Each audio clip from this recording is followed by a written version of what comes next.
What's up, y'all? Today is the day. It is currently February 13th, 2026, and SEC baseball is back.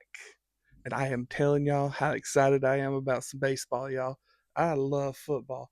I really love football. But if y'all want to talk about one of my most awesomest passions in the world, baseball, especially college ball. And I've got like five teams I need y'all to watch out for. I'm gonna give you just like the world's quickest overview of what I'm thinking these teams are gonna be like this year. It's not gonna be anything too in depth because right now I'm still learning their names. There's some guys from last year I remember from some of these teams, but for right now, I'm just giving you some basic overviews based on some stats that I've seen. Based on all that, it's gonna be like a minute and a half, 2 minutes per team, and we're gonna start off with the LSU Bayou Bengals. And well, LSU this year is returning several starters from their lineup.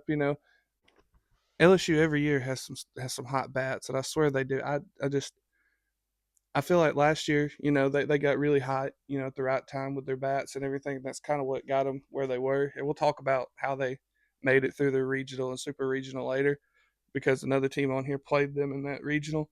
But the only ceiling they have, this is where it'll stop right here, is how much power that they can produce with their bats. If they can get up there with the home run totals, I'm sure, and the doubles, whatever, extra base hits, I feel like they're going to be just fine this year. The next team we're going to talk about, the Arkansas Razorbacks. Woo, pig suit, however you say. I don't know. I know nothing about y'all. Don't hate me for that.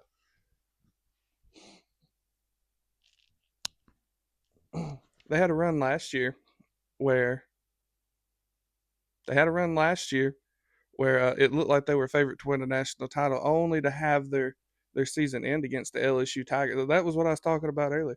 They ended up they ended their season on a misplayed ball, and LSU scored to win the game. I mean, that's how it goes. But Arkansas, really, their only drawback right now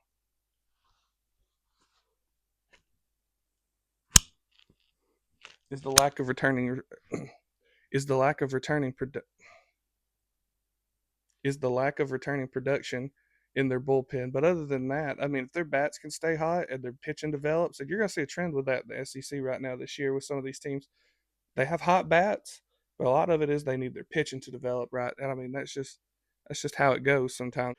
Next up, next up is the Vanderbilt Commodores. Vandy right now, they have the opposite problem that a lot of other people are having. I fear nothing about their pitching staff. Their pitching staff seems very versatile. They can manage innings very well. They'll be just fine with the staff that they got right now. Where I'm kind of wondering about is I was looking at some of their position players and their bats.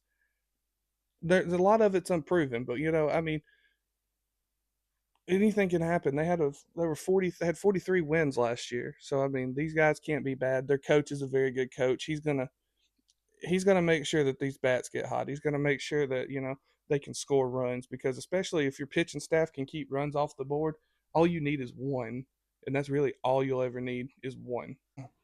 Now Alabama's good. Next is Alabama Crimson Tide. As you can somewhat tell, I'm a fan of this team. I know a little bit more about this team than I do everybody. We returned Justin LeBron, Jason Torres, Zane Adams. All these guys right now are some of our key producers from last year. All we really need, because we have great position play, we have hot bats. I mean, honestly, Alabama at one point in the season was probably the hottest offense in the SEC.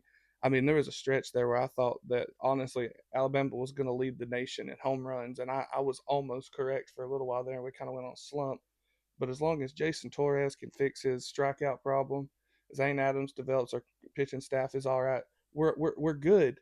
But here's the thing about Alabama is it's not necessarily high ceiling. It's the fact that the bottom level of where we are sitting is a lot higher than all these other teams. Their floor is lower than our floor, but our ceiling is lower than their ceiling. So the thing is, we're going to have production.